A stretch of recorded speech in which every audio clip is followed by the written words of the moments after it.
অনেকে নকশা আঁকার ভিডিও করতে বলেছিলে, আজকে সেই নকশাটা আঁকবো, প্রাকৃতিক নকশা। স্কেল দিয়ে 5 ইঞ্চি করে একটা বর্গ আঁকতে হবে। প্রথমে বর্গটা এমনভাবে আঁকতে হবে যেন ওর কোণাগুলো যেন সমান থাকে। একটা বর্গ এঁকে এইবার আমরা যদি কোণাকুনি দাগটা দিই তাহলে কিন্তু কর্ণ আঁকা হবে, এবং দুটো কোণ একসঙ্গে যদি ছেদ করে তাহলে দেখবে যে একটা চমৎকার মিডিল পোর্শন পেয়ে যায়।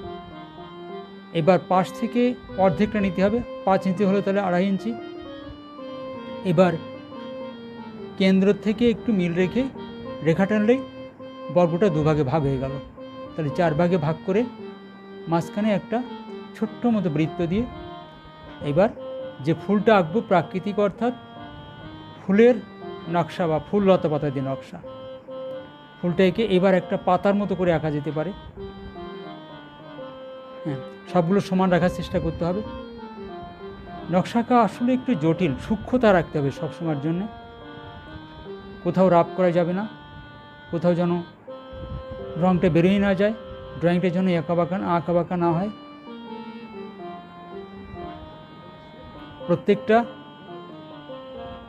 প্রত্যেকটা কলকাগুলো, একে কলকা বলছি আমরা, প্রত্যেকটা কলকাগুলো যেন সমান আকৃতির হয়।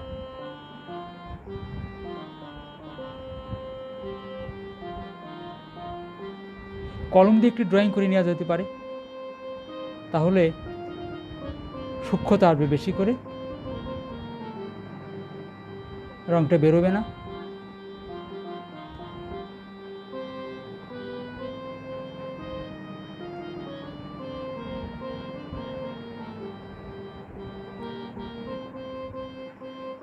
এই কলমে করে তারপর ভিতরে সাদা কালো করতে হবে, অর্থাৎ কালো এবং সাদা এই দুটোর মিশ্রণই হবে।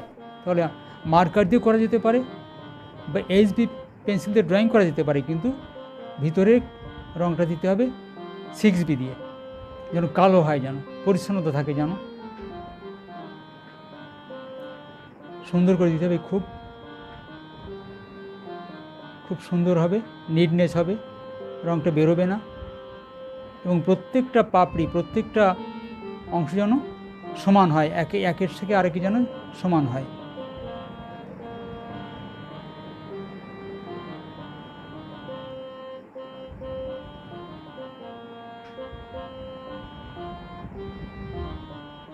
পাশে ছোট ছোট বৃত্তগুলো দিলে এর কম্পোজিশনটা ঠিক থাকে না, ফাঁকা থেকে যায়। এখানে শুধু সাদা এবং কালো। এই নকশাটাকে আমরা বলবো প্রাকৃতিক নকশা, কারণ এর ভিতরে ফুল আছে, পাতা আছে।